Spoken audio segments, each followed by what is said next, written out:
Welcome to the Agents of Innovation podcast, where we feature conversations with entrepreneurs, philanthropists, and artists.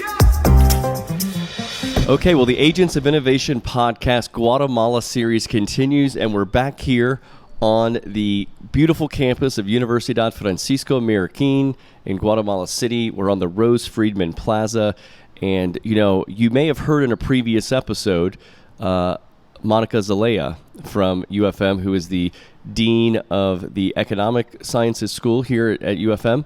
In the last few weeks that I've been here in Guatemala, I actually got to, first of all, I'm a visiting professor here, so I see students every day, right? And I do meet some alums, but I met some really interesting alums a few weeks ago when I was in Antigua. And so we have here Juan Luis Lopez. Juan Luis Lopez. Yeah. Sorry, Juan Luis Lopez. Yeah. And then we have Maria Sofia Castillo. Yeah, that's right. Yeah, so Juan Luis and Sophie, welcome to the Agents of Innovation podcast. Thank you for having us. Yes, It's a pleasure. Anyway, so I want to ask you, Juan Luis, can you tell our audience real quickly what you do today? Yeah, of course. Right now, I am focused on my company. It's Contract Flows. It's basically an automated legal assistant for lawyers. And I am the CEO running the business, also developing a little bit of code and having fun. Great. And Sophie, what do you do? I am also a co-founder. I'm the co-founder and CEO at Core Code, which is a technology learning accelerator, and I'm also having lots of fun. Great. Well, that's great that you're having fun. That's the most important thing. Well, I found it interesting because, here you are, both of you are fairly recent graduates of UFM, and you're working in tech, basically, in technology. We're not in Silicon Valley here, right? But we're in Guatemala City, and there's a lot going on. Now, when I came across you, we were just wrapping up at the Antigua Forum, and you were hanging out with some of our people who were visiting, and I had the real pleasure of being part of Antigua Forum as well. Maybe we could talk about that in a little bit. But what I want to ask you first is, so let's see, Juan Luis, you graduated in 2019 from UFM. Yes. Can you tell us a little bit about what you studied, what college you were in, a little bit about your experience here? Great, yeah. So I studied computer science. I was the first, you could say, generation of graduates since the career started again at this university. It was an open syllabus pensum, so you got the opportunity to choose on what to focus on. And I really liked that. That opened up my mind to different fields besides computer science and the technical things, right? So you had to choose a major though, right? Your major was computer science? My major is computer science, but since it was like an open pensum, you could choose like electives in entrepreneurship or electives in economics and philosophy. That really changed my mind. So it's too bad that I wasn't a visiting professor here, because you could have chosen an elective in entrepreneurship and innovation, right? Yeah. Like with me. That's what I've been teaching. But that's one thing I've really found as a visiting professor at UFM, that this is a very experimental school. And in fact, yeah, some of my students have been from, typically economics and entrepreneurship majors, but also I get people, other majors that might be interested in entrepreneurship. Yes. And that's great because you're learning the skills that you need for what you're doing in the tech field, but you're also the CEO of a company. You need to learn how to run a company too, right? Yes. So that's important. And what I always like to teach my students is trying to build an entrepreneurial mindset as well, not to be prepared for the ups and downs that comes with being an entrepreneur. Totally, yes. So tell me, other than your studies and in the class and everything, and maybe that's included in this next question, what were some of the biggest What were some of the big takeaways and impacts you had? And I know your parents went to UFM too, right? Yes, right. And you grew up in Guatemala City? Yes. But what were some of the biggest impacts you had, things that maybe still impact you today potentially from your time at UFM? Like, I think the biggest impact UFM had in me was my mindset of how I took on things. How I decide to tackle things, right? In a point of view of searching for freedom, searching for life, and everyone's individual rights, right? So that really changed how I thought, especially since all the programs and all the things we were used to at seeing at the television were like, I don't know, I always remember these commercials from UNICEF, like, yeah, we can help the people, and giving the free stuff is always good, and that's not the reality, right? There are always unintended consequences in everything we do, and I think that's one thing I take from UFM, right? So a lot of like the philosophy that they teach, Yes. Free market philosophy, individual liberty, personal responsibility, things like that. Yes, totally. Great. Okay, so Sophie, let's hear a little bit from you now. Yay. So you just graduated from UFM in 2021, right? That's right. And so let me also, you also are from Guatemala City. Yes. And tell me a little bit again about what you do today. Okay, what I do, I am the co-founder and CEO at Core Code. So I founded a company. Core Code. Core Code, that's right. And what we do is we train software developers, and then we connect them with software companies. And then we also give continuous learning programs to technology companies, because the world is changing just so fast that you just need to have that mindset of continuous learning all the time. And we love that, right? That was part of also something I learned at UFM. Actually, I did not have that mindset before. And just gaining that mindset and building a company around that is super exciting, and giving tons of opportunities, right? Or not giving, but enabling or promoting tons of opportunities is great. That's great. Well, so what did you study here when you were at UFM? Yes, I studied at the Michael Polanyi College at UFM, and I specialized in systems innovation. So the Michael Polanyi College is a bit of an amazing thing that I did not know existed anywhere in the world, because you create your own education from scratch, or you build it from scratch. There are no courses, mentors assigned to you, but you design, okay, I have this question. What do I need to answer that question? I need to find this mentor. I need to find this person who works at this company so they can answer some of my questions. And based upon that, I'll start building projects and learning as I do. So it was a whole new experience, because it's actually like freedom super applied. Because no one's telling you like, this is what you need to do. This is how you learn. These are your grades. You got 100. Now you're amazing. No, it's like you go into the world, you learn how to fall and stand back up, and that's your score. And it hurts. So how are you evaluated in the Michael Polanyi College? Yes. So when you selected a mentor, you decided your success metrics. So it was more about success metrics, and then those were translated into A, B, C, D. So imagine for one class, my success metric could have been to launch a campaign via social media, and then to evaluate the impact metrics. And that was the success metric, so that was then translated into numbers. So it wasn't like you need to get 100 and do a great job, but it was success metrics and then translate them. And we just translated them because the system needs it, right? The system needs you to have an A. If you want to get a master's degree, you need to say, oh, I got an A, or I got a B. And actually the first year I got like all CDs, because like my success metrics were not realistic. I think that's something I learned as well, to set metrics for your life. And I think that has been super important for me. And to learn what metrics actually mean. Insane. Yeah. Well, that's good.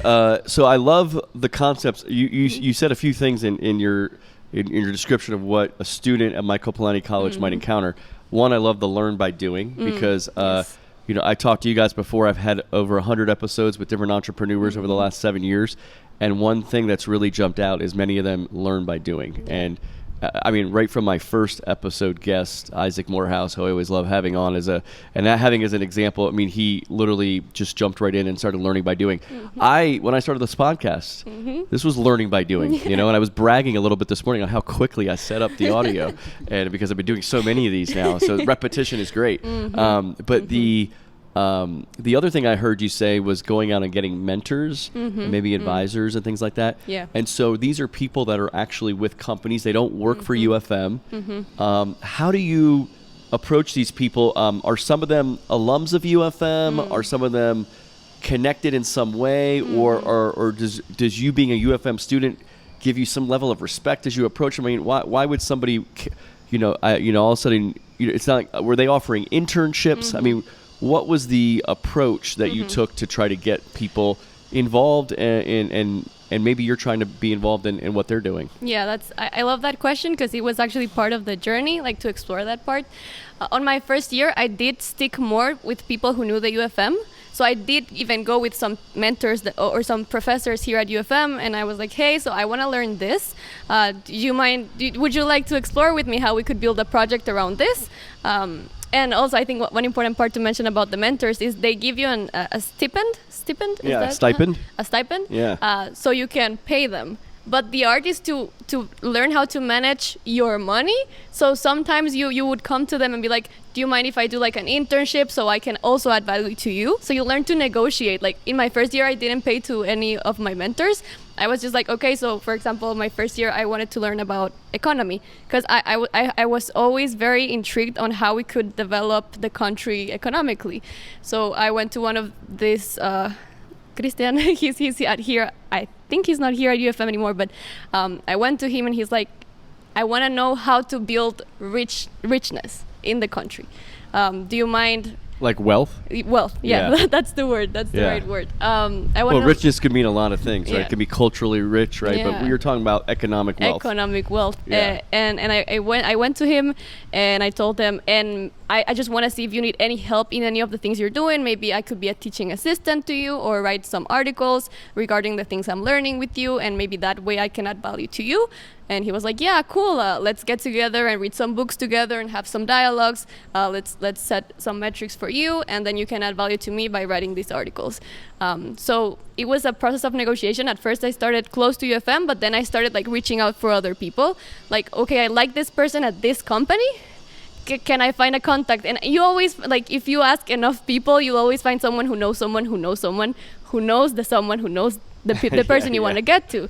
Especially these days with social media and everything LinkedIn. on the internet. Yeah. Definitely. And I think that practice of realizing how people can be so like closer than you think opened just so many doors for me. Like, it helped a lot in being an entrepreneur because that's exactly what you're going to be doing, right? Yeah. Like knocking up on doors, learning what to say, learning how to negotiate. So I think just the art of learning how to find a mentor is also related to the art of like negotiation in businesses. So yeah. No, again, I mean, that's what I love, that there's an environment here at UFM that allows you to, or that encourages you to do that, pushes you out and says get out there and do that. Yeah.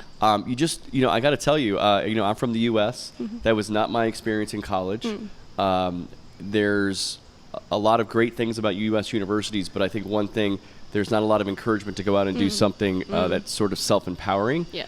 And entrepreneurial in that sense. And so I really I always tell people, I feel like there's almost no place like UFM on the planet, certainly not in the United States. And if there is, somebody can write me and tell me, and I'll come visit. But so that's what I really love. And also, talk a little bit about what you've seen in your very young lives in Guatemala, because I love that you have this passion to help your country grow and grow in economic wealth. I've been here about a year now, and my observation, I guess even just the first few weeks I was living here, I had visited once a few years earlier. My first, living in Zone 10, a very commercial district, a lot of, everywhere you look, there's a new condominium building going up, a new office building going up, and I'm like, we're in a pandemic, and these people are building buildings. What's going on here? The shopping malls are pretty vibrant here. I feel like there's a lot of vibrancy here, and in the United States, these are not the images that most people see of Guatemala. And so, can you talk a little bit about what you've been seeing in Guatemala and how maybe you hope to contribute to it? Awesome. I'll let you with this one. Well, I think Guatemalans have this spirit, you could say, of making things happen as well. We know that sometimes if you want certain result, you have to work towards it. I think many people have shared this thought with me, and we shouldn't stop. There's things that we have in our value system, right? And one of those things is working, increasing our wealth, increasing our well-being, and the well-being of the ones we love. So I think that's one reason. Yeah, Sophie, what do you have to say? Yeah, I think I also see this spirit that you say, like, and also in my sense, in some of my experience, I did witness like some of the outside city reality of Guatemala, and that reality is also can seem very harsh, right? Because there are many people that have really needs that they need, like food, that they need water, they need things, right? Or they need things to sustain themselves, healthcare and everything. And you see that, and at that moment, I used to be also very like related to NGOs, and we would go and like give them things. But one thing I've noticed is that I think we're starting to realize how people are not only mouths to be fed, but also like people who can create. And we're also tackling that mindset that people from out of the city need us. Like, oh, like I know things, and they don't know things. I think we're starting to collaborate more. I think we're starting to value that people outside of the city are actually doing amazing things. Maybe not things that we seem valuable for us, but for them it's amazing. So I think we're starting to collaborate even more, and I think that's amazing. We're starting to realize that we're all super capable, and I think we're being present or being alive in this moment in time in Guatemala is amazing. And every time, like every place I go, I feel like people are just like, yeah, I want to do something, and just like they have this spirit, and I think that's amazing. That's great. Well, one thing I should mention, so I met you both in Antigua. Tell me, you were involved with the Antigua Forum? Yeah. And tell me a little bit about how. So the Antigua Forum, as if you go back to the episode I had with Monica Zalea, we talked a little bit about this.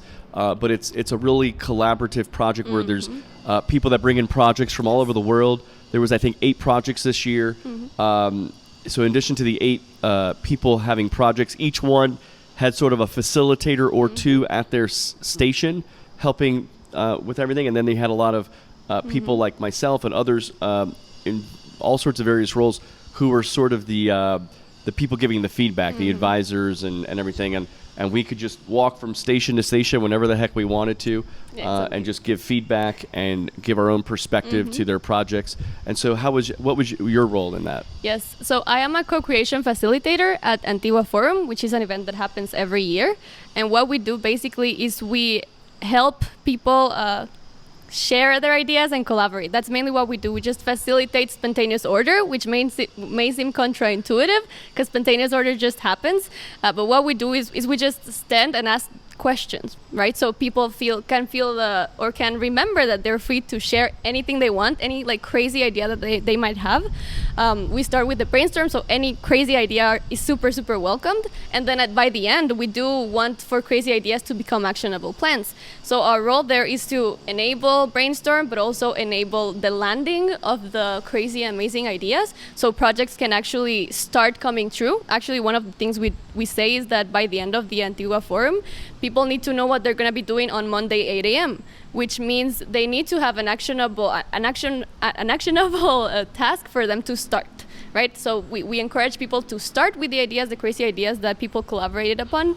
And I just think it's wonderful. Like, I'm always impressed by how ideas always evolve.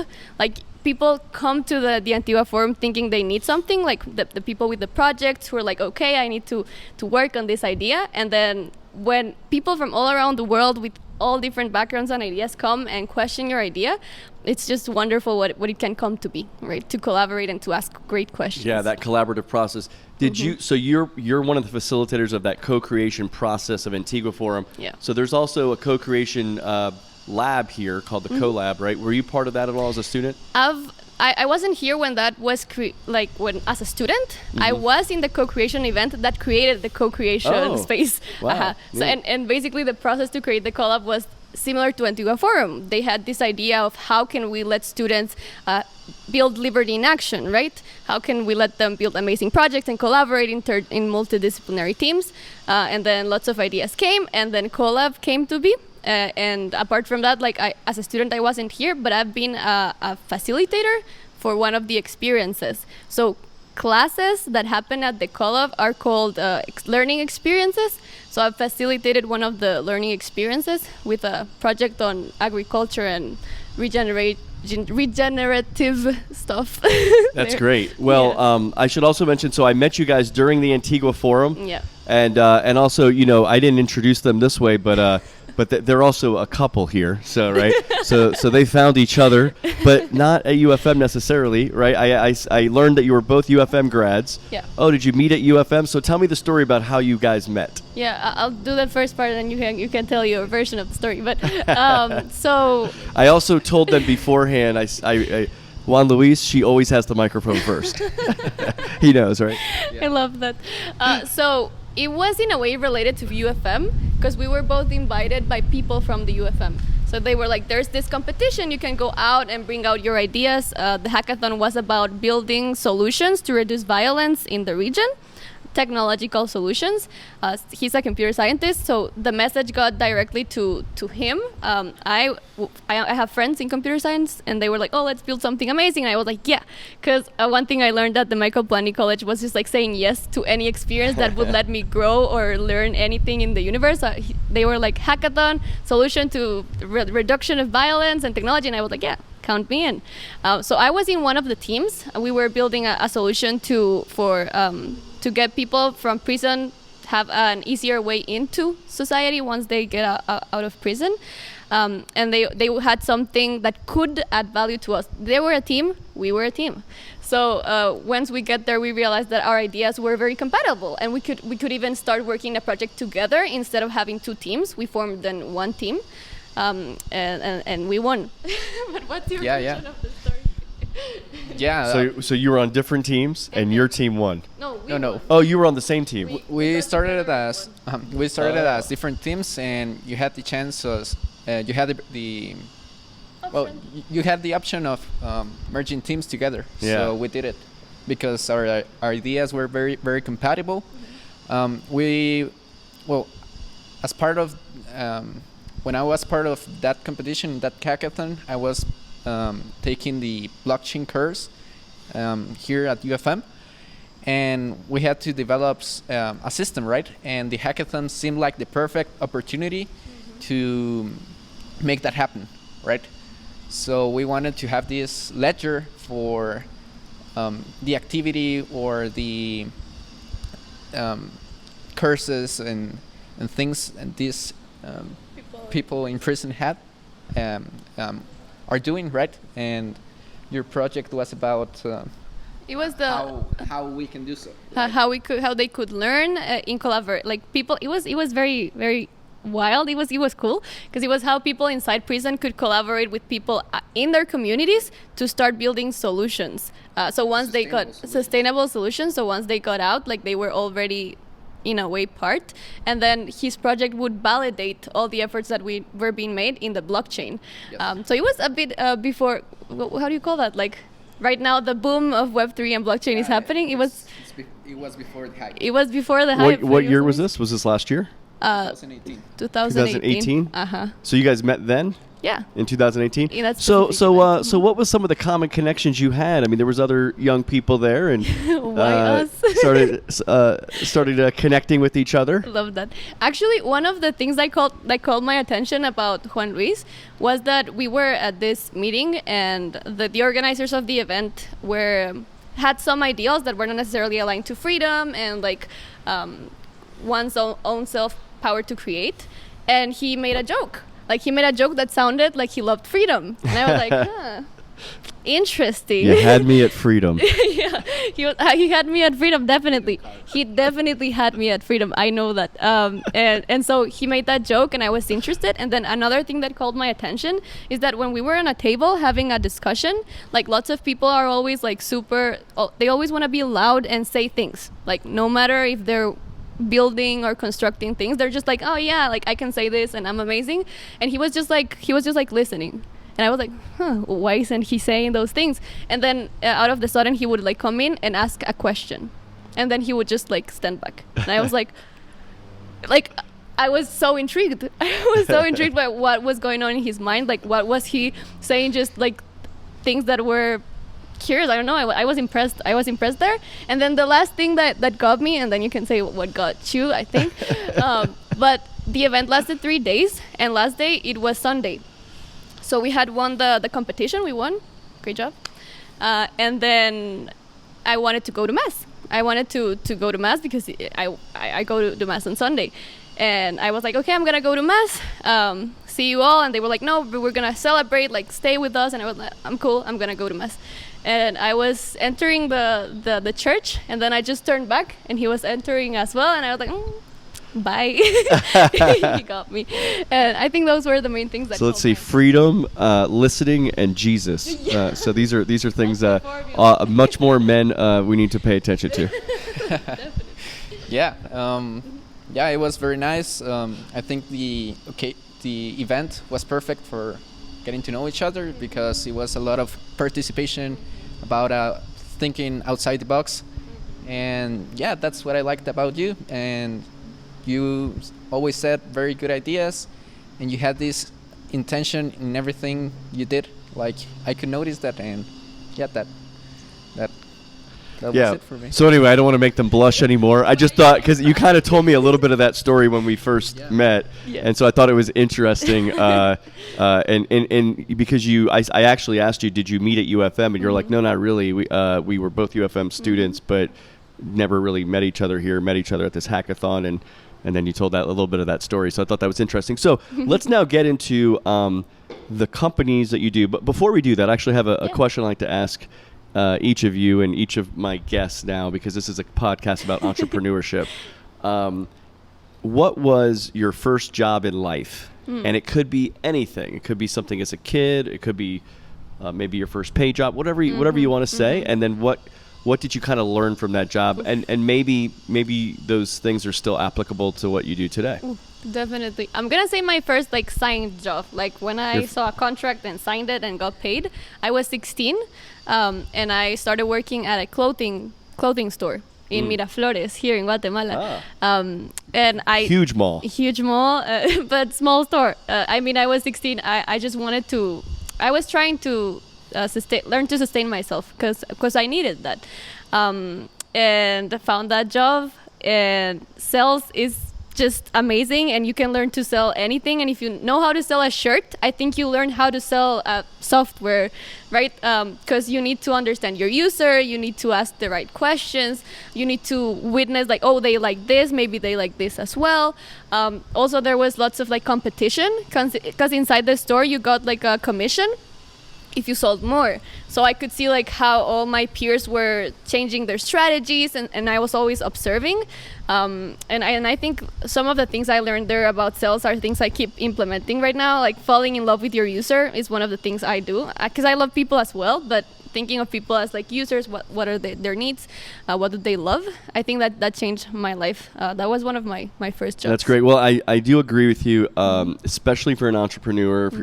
You're always going to be a salesman. Yeah. So you need to understand the ways to sell and persuade people. And persuasion is such a good tool to have as well. Yeah, and right now maybe one thing I just would add, and then I can give you the mic. But right now that I'm working at a company, I even like to change the word sales to building partnerships, like to. Because I see, she's a real saleswoman there. She's going to tell you... It's not about sales. It's not about sales. It's about building partnerships. Yeah, but because I love the building relationships, and then eventually you can give people what they need. And I think I love that idea more, building partnerships and relations, than the idea of studying the market and the numbers. Let me see. Yeah. I like that part more. And I think I learned that as well. Well, at the true sales, and I mean, even when I did fundraising, it's really about understanding the customer. Yeah. What do they want, and what can you provide them, and where do you meet? Yeah. Right. A relationship. Why is maybe your product or service better than someone else's, or maybe even a product or service they didn't think about they needed, right? Yeah. Steve Jobs, the ultimate salesman, told us why we needed these phones. So anyway, all right, Juan Luis, go ahead. Right. So my first job, well, I could say it was basically helping in every way I could around the house.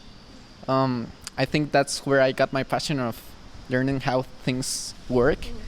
For example, I don't know, there were times they paid me for washing the car or for mowing the lawn and mowing the lawn. Yeah, yeah, that's it. Yeah, you got it. Yeah, and yeah, different things like something broke, see if I could fix it. painting the walls, etc. And yeah, I think that attitude of knowing I'm capable of accomplishing things, even though I am small, was great. Yeah, so I was the little brother, and I was always alongside my older brothers. How many brothers do you have? I have two older brothers. Yeah. So basically, I could say I was probably overstimulated in that sense in an early age, and I liked it a lot. And basically, I think what I'm doing right now is the same things. I'm fixing stuff and making things better. That's great. Well, so let's stick to that. So what are you doing? So the CEO of, tell me the name of your company again. Contract Flows. Contract Flows, and tell us a little bit more about what Contract Flows does, and then secondly, how you came up with the idea for it. Great. So, Contract Flows is an online platform that helps lawyers save time, right? So, why did we focus on time, right? Legal services has been a traditional industry since the beginning of time. Like, if your parents say that you only need two people in life, lawyers and a doctor, right? And so, like lawyers are a very important aspect to society, and they waste a lot of time, not only theirs, but their clients as well. And like, Contract Flows allows them to save time in the contract drafting, revision, and signing. So it's an end-to-end platform for them to perform their job and provide legal services. Great. Yeah. And so how did you come up with that idea? I mean, it was just thinking about the time, but... Yeah, so actually my older brother, the second one, is a lawyer. And I saw him like during his early jobs and positions, all the repetitive and traditional way of doing things, right? Then he studied a master's degree in legal tech, and we came up together like, how can we fix this issue in Guatemala? Like, there's a lot of mistakes that happen because of the lack of knowledge and the lack of these digitalization steps that could automate a lot of the lawyers' work.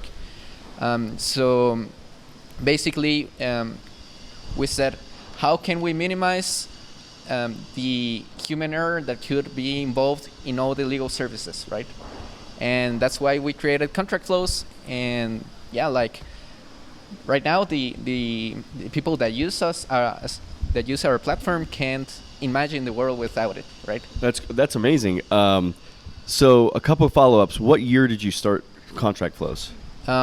We launched an MVP on 2020, in early 2020, and we developed it throughout the whole year.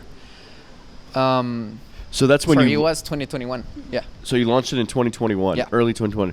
That's when you launched it. When did you start working on it in terms of your concept like when you created the concept? Yeah, it was a collaborative job with my brother.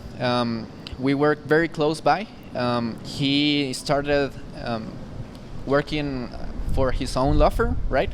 So we got a lot of insights from him, and also we got to work with other law firms that found the project interesting, and that you might say that was sort of a testing period. Yes. Working, totally. Basically, law firms that you knew, maybe people you knew, see what they think about it, get some feedback. Yes. And then maybe apply some of that feedback to before you're going to launch it. Yeah, but the thing is that since I studied computer science, it was very easy for me to create that thing.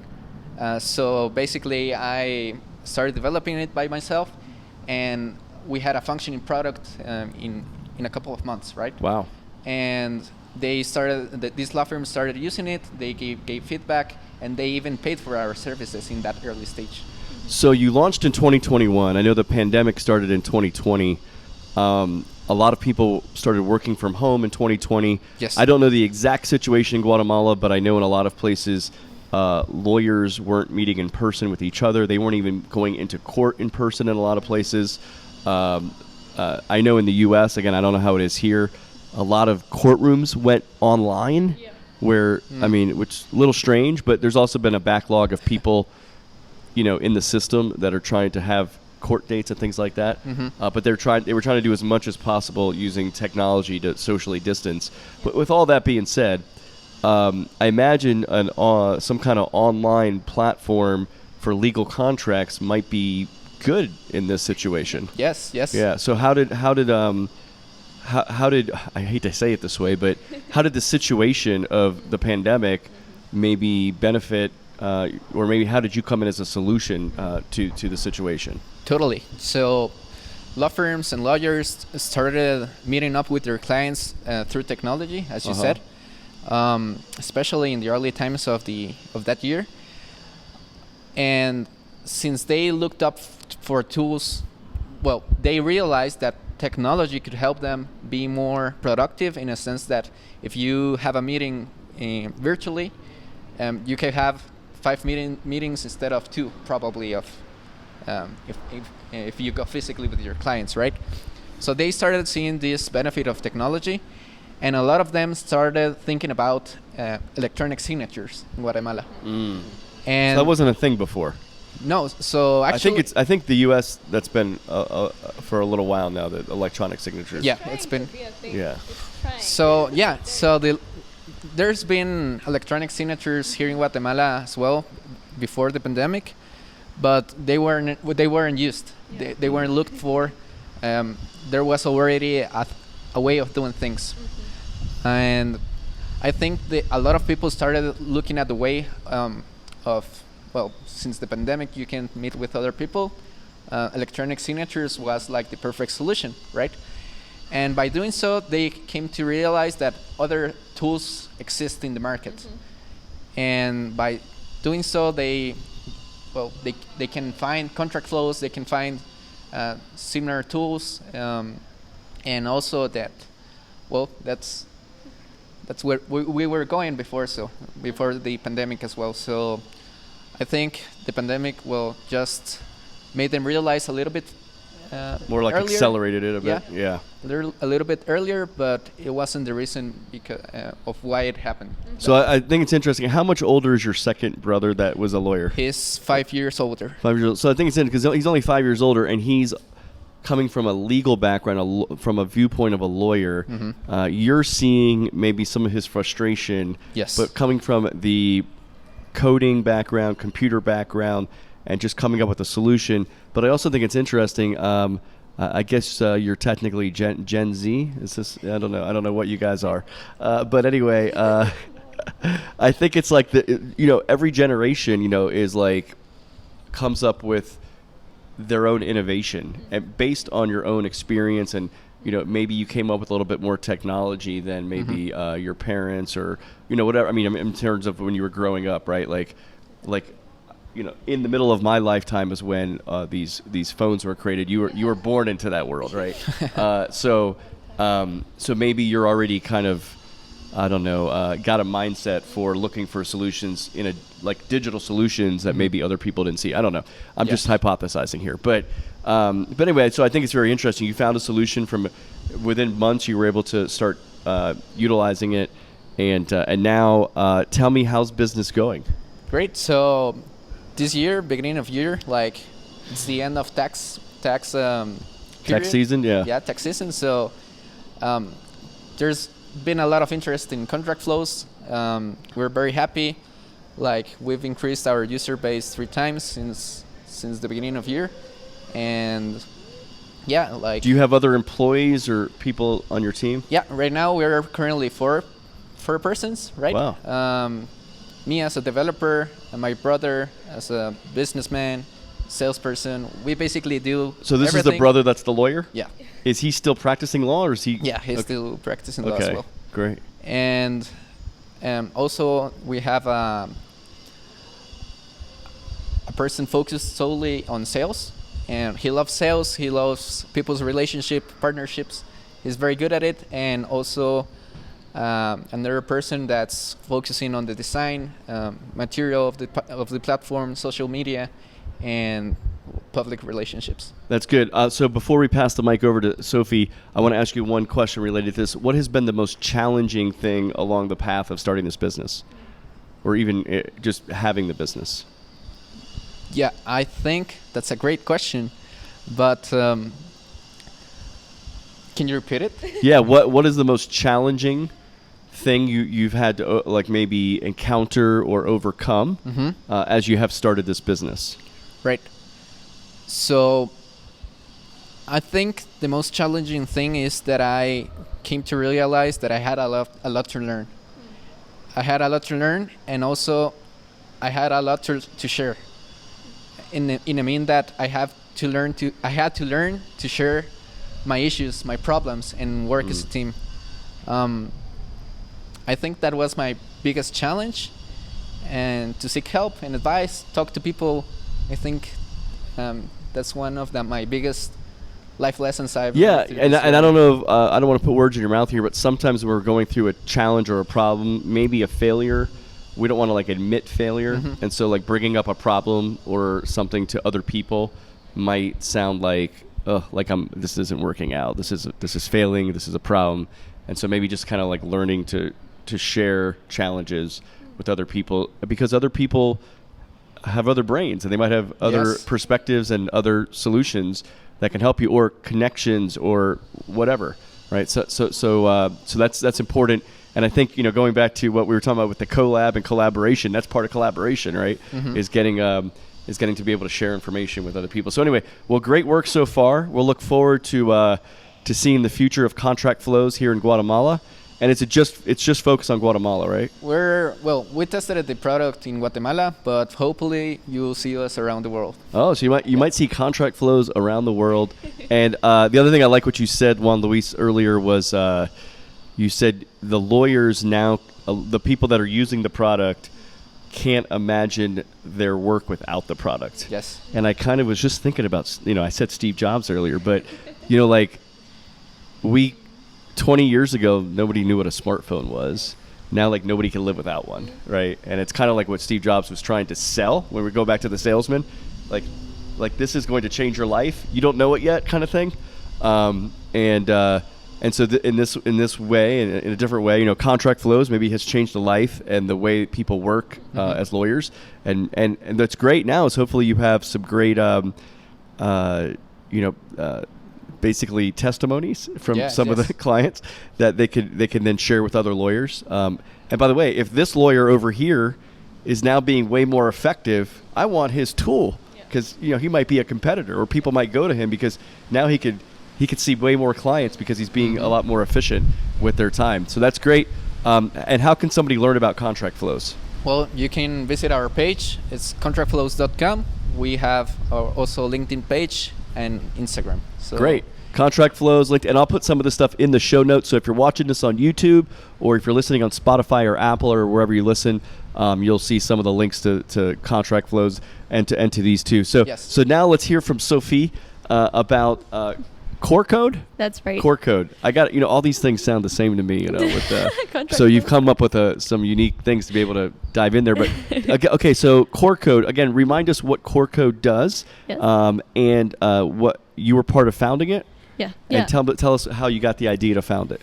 Okay, so we are a technology learning accelerator. So we train software developers and we connect them to opportunities in the technology industry. And also companies that hire our talent are also requiring our continuous learning programs. So we are basically a learning company mainly, but we facilitate talent acceleration. That's what we do. So learning company, who's doing the learning? The developers, the software developers, or anyone who wants to join the technology industry and become a developer, they are the ones who are learning. What kind of educational background is required of them? Mainly technical background. They do require at least some knowledge of logic, like logic of ifs, ends. And then it is desirable that they have touched code. Like there are super curious people who were like, how does this computer work? Like him, actually he's the potential user when he was a child. Was he part of this? No, well, like of the company? No, well, I mean, was he one of the learners? I don't know. No, he was already, he already an knew. expert. He was well experienced. Okay. He was way ahead of his career. But yeah, it's just like curious people who have background in logic and some coding experience or exploration. When did you start the company? We started it in 2020. Formally in 2021. 2020 was when I connected with my co-founder and we started developing the idea. So you have how many co-founders? It's just two. It's me and Sebas Ibarwen, who also graduated from UFM. Oh, great. So how did you exactly come up with the idea? Yeah. So there's two tracks of the story and then we connected. But my track was that I was always thinking about wealth creation and developing the region. So I was always thinking about solutions to help people get there faster, right? And I was always involved in projects. And one of the things I realized is that education seemed to be crucial. I did not know education of what or in which way. I just felt like education was a way to help people get there. And to help me get there, because I was one of those people. So education, I was like, there's something there. And then when I joined the UFM, I started realizing that the concept of education was something that intrigued me, just the way we learn, because I was experiencing a whole new way of learning. So I started exploring a lot about alternative ways of learning, and parallel to that, I'm a poet also. So I went to a poetry session and I met the computer scientists and I started like learning more about their art. In that moment for me, it was just like the art of creating code, the art of creating new things from scratch. And I fell in love with that. Like for me, it was more of a passion thing at that moment. So I was passionate about learning more about the learning alternatives and I was passionate about the art of creating things from scratch. And I started experimenting on that way. So I started creating projects in which I would go to universities. For example, I went to La del Valle and I was like, let's create a learning experience that's different. And then I started creating different learning experiences in different places, different organizations. And as I did that, I started creating a learning... Were you getting paid for this? No, I was not getting paid for this. I would say fun or... It was... How did you think of it at the time? It was an exploration phase. I think I would compare it to like when Juan Luis is looking at a computer and he's like, how does this work? Like I just need to touch it and play with it. I think that was my way of thinking about it. I was playing with different types of learning and learning about what I was doing there. I was getting paid because I was working at Procter & Gamble at the same time, but so I was safe in that sense, and I think that helped me a lot. It was helpful. I did not want to specialize in sales and business necessarily for massive companies like that, but I needed that to survive while I was experimenting. I do appreciate that part of my life as well. So I was experimenting with this and I met Juan Luis and I fell even more in love with computer science and artificial intelligence because he specializes in artificial intelligence. And so as I was doing my experiments, we decided to do one of those experiments because Juan Luis was realizing that he loves artificial intelligence, but in Guatemala, there's not a community surrounding artificial intelligence. So we were like, okay, let's explore how we could build a learning community to learn artificial intelligence. So we built a small one. All of the members were part of UFM actually. So we were just like experimenting on how we learned. I was more in like the evaluating how they were learning. I was just like observing and they were like, where are they getting the information? How can we accelerate their learning? How can we motivate participants within the learning community? And it was during those times that I was also very, very like verbal about my wish to, okay, I love learning. Yes, I love computer science, but I do need for this to help people generate wealth faster. So I was talking about how, for example, in Guatemala, when call centers came here, it was a boom in opportunities. And I was one of the people who benefited from that because I needed a job. I did not have economic means. So I worked at this call center and suddenly like I had means to make a living. And I was like, I need something like that, but that can enable creativity like coding. So I was just saying that out loud. And one of the participants of the learning community was like, I know someone who wants the same thing that you want. And he believes in the same ideas you do, like in freedom and in sustainability of a business. And he connected me to my now co-founder, and we just talked about what we envisioned. And it happened to be that my co-founder had created something like coding bootcamps years before they were in hype, and but he wasn't doing it as a business, and now he wanted to do it as a business. So we just connected in the right moment. And one phrase that I always love to repeat, I don't know if that's how it goes, but that fortune will find you working. I think I think the phrase is like fortune favors the bold, but I like to say like fortune favors the ones who are already doing stuff, right? So I found him as I was already doing stuff, and for me that was just like I could see it like dots connecting, and then suddenly like phew. And from then on, we just went like creating lots of stuff together, and that was. Well, I love that whole story, and actually, there's so many great things in there because I teach this class on entrepreneurship and innovation, and there's two concepts that come up that you just mentioned in that description. When you talk about fortune, I actually have a whole conversation in my class now about luck, the idea of luck. Maybe fortune is a better way to word, but the reason I have a conversation about luck is I've actually heard. In passing, so many conversations with entrepreneurs where they mentioned a lucky moment or a lucky break, or I was lucky, or I was blessed, or what. And I stop them sometimes and say, "Hold on a second, you worked hard, right? So why do you even think you're lucky?" And then, of course, Elon Musk has this famous quote that's been circulating around a lot. I've been working 7 days a week, 12 hours a day for 12 years, and people still say I'm lucky, right?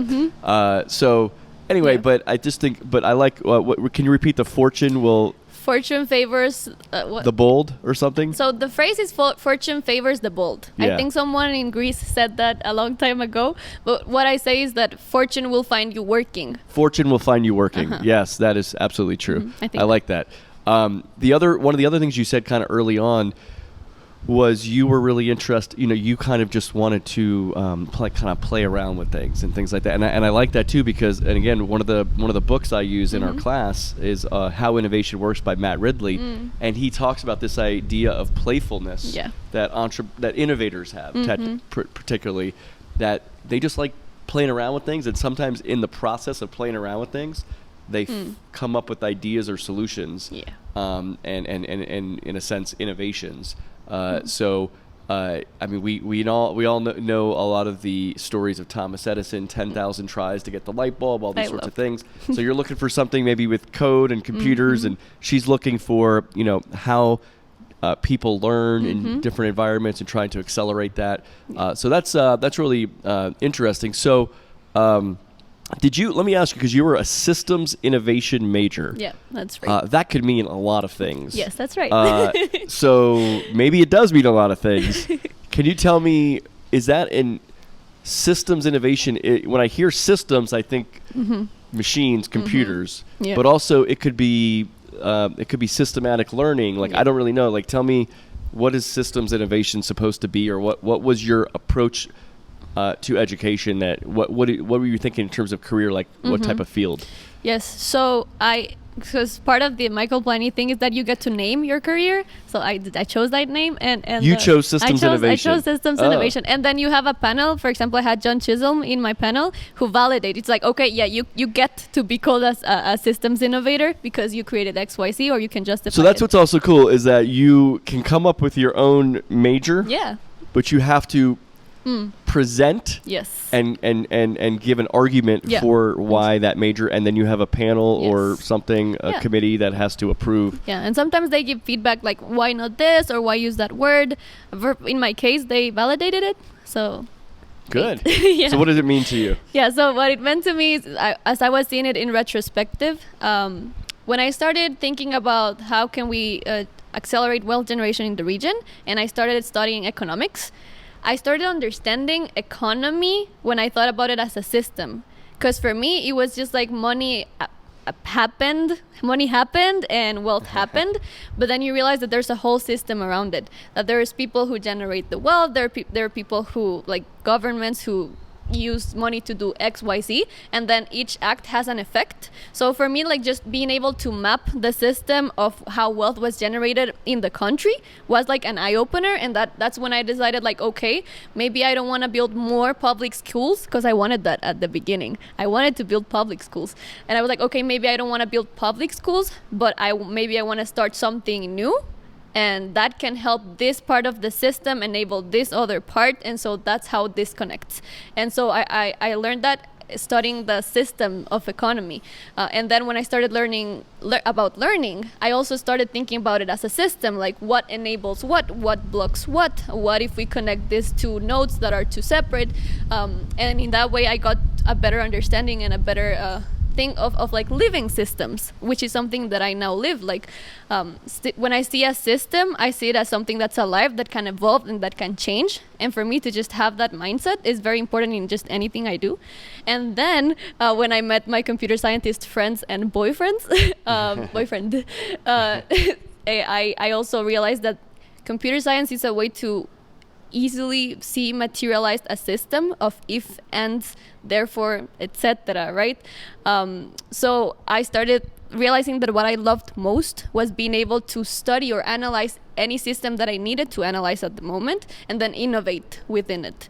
And then I ended up connected all these like nodes within the system of like economy and learning and computer science, and in that way I'm building something new that works and that is alive. So that's why I chose systems innovation. And I did study like computational thinking and programming. I went through that, but for me my superpower lies within the systems innovation. Like on the learning. So is that what you're saying? On the systems part of things. Okay. So, like connecting all the dots, connecting the learning to the wealth creation to the computer science. That's great. So speaking of that, so I want to, two things. Juan Luis, tell me, she mentioned AI. So does your contract flows have AI built into it? How does, and tell me a little bit more about what you're doing on the AI side. Great. So right now, we're incorporating a system that's focused on horizontal property. That's the term they use for, creating real estate properties, right? Yeah. So right now we're using AI to analyze the blueprints of all the, Real estate? Real estate, yeah. So this is so when lawyers are deciding contracts, maybe buying and selling real estate, things like that. Not buying, but building them. Building. Yeah. Okay. So we use AI to analyze the blueprints and take information automatically out of it. Okay, great. And then the other thing I want to, so first of all, I should also comment, and I know you've had like a pronunciation here or there today where you were like, oh, did I say that right? Yeah. Your English is fantastic. I've lived in Guatemala a year. I can't say I'm fluent in Spanish. My Spanish has improved. My last name is Gonzalez. My first name is Francisco. So of course, people wonder why I can't speak fluent Spanish. But anyway, I grew up in Florida. But you guys speak great English. So I want a two-part question. One, how did you learn English? So obviously you're fluent in Spanish and English. You tell me if there's another language you know, and then also what kind of computer languages do you know? Great. Great. So yeah, I learned English at school. At the school I went had this system in which they taught you classes in English mainly, math, sciences. At what level, like elementary school? Yeah, since elementary school up until high school. And when I came to UFM, that's when I started receiving Spanish taught classes, right? Yeah. Only at UFM? Yeah. So before that, everything was taught in English? The most part of it. Yeah. Now, if you're in my class at UFM, it's taught in English. So, but I know that's very rare. One of my former students was telling me yesterday that he only had 2 classes at UFM that were taught in English. And actually, what's really interesting, and I know UFM has a proficiency in English before you graduate, but a lot of students, I think, pass that proficiency before they even come to UFM, right? Like in the TOEFL exam or something. And so my former student, who's now, he graduated sometime last year, I had him in the spring. I saw him this week, and he said, it's funny, Francisco, I haven't really been practicing my English because, my English was super strong when I came out of high school, but most of my classes in college were in Spanish, except for a couple like yours. And now that I've been graduated almost a year, I basically just speak Spanish to everybody. So I still think his English is very good, but I guess the confidence in not practicing it was what he was saying. But it's interesting that a lot of the grade school is more taught in English for you. Mine, yeah. Okay, and then what about computer languages? Do you know any other I languages? know a little bit of French as well. Yeah. Like at my school, we also had these optional courses for a third language. So it was Spanish, English, and then a third language, French or German. Yeah. And I choose French. And I know there's been some French I'm and German influences in Guatemala as well in the past. Right. Yeah. And I'm super basic on French. Right. I forgot if I wasn't used to speaking English, French is probably very deep down in my mind. Yeah. Okay. And what about computer languages? Well, computer languages, since I'm invested in AI, most of the AI modules and programs and work has been done in Python. So Python has been my main language, you could say. I'm more used to it. I've worked more with it, so that the backend of contract flows is built on top of Python as well. But also when I was creating contract flows, I had to learn JavaScript, since I use a JavaScript framework for the front end and also for certain functions or microservices on the back end. And yeah, so I continue to learn that. I used JavaScript before when I was studying here at UFM for certain app development classes and developing certain interfaces. And those are my main focuses. But right now I'm learning Ruby. Wow. And always learning. Yeah, that's the way to go. And Ruby with the Rails framework, so it's Ruby and Rails, and it's awesome. I think it's very aligned with Python, and yeah, it's great to learn. So Sophie, what about you in terms of how did you best learn English, and what other languages might you speak? Yes. So I have a theory that I learned English by watching movies. Yeah. But that's my theory because when I was in preschool, I remember that school teachers would be like, you already know this, you can go out and play. And I have that idea, and I have a family of 9, and they would always be like joking in English for some reason. Like my dad would always make jokes in English. He doesn't have the best English, but he would always like say things like 1, 2, 3, 4, 5, or like count or something. So I would play around with that, and then movies were always watched in English with subtitles. So I think like building the connection and just reading as you listen, I think helped me a lot. And then in school we did have some classes, but for me, classes were more like to practice. Like since I'm a poet as well, like I just wrote my poems and said them out loud. And singing, I sing also, so I was always like singing songs in English. So I think practice for me was what helped. I also lived in the States for like 3 months. In California when I was 15. I went out to explore, and I think that also helped, like just practicing for me. That was it. I don't speak any other language. I always joke with him that I speak French because I can say like bonjour. And I tried learning when I was a kid, but I stopped. So no, just Spanish and English. Well, I really want to thank you guys for being on the Agents of Innovation podcast. I really do. When I met you, it was actually, I've been here a year, and obviously, like I said, I've met a lot of young people and stuff, but when I met you kind of together and heard your story super quick, I was like, oh, I got to have them on. This is really like the future of Guatemala right here I'm looking at. And so I think like UFM is a fantastic, I mean, I can't say enough about the educational institution, the process of learning you guys just discussed here that was impactful for you. But then seeing that what kind of fruit is born out of this school that maybe you don't know what your alums are going to actually go do out in the world. And I think, you're still very young. You're still just starting off on your companies. And so I'm looking forward to seeing the future. So tell me a little bit, how can people find out about Core Code? They can go into corecode.io. Oh, she's representing on the shirt there. I'm representing, and we can put the link down there. The Function below. Accelerator Career. Yeah, visit corecode.io. Oh, core-code.io. That's right. So that's great. That's where we can. And one last question, maybe for each of you, since we're talking about the future of Guatemala. Yeah. I know first of all, there's a lot of people that might see opportunities, maybe skills, and they have skills and talents that maybe there are companies or business opportunities in other places in the world. Yeah.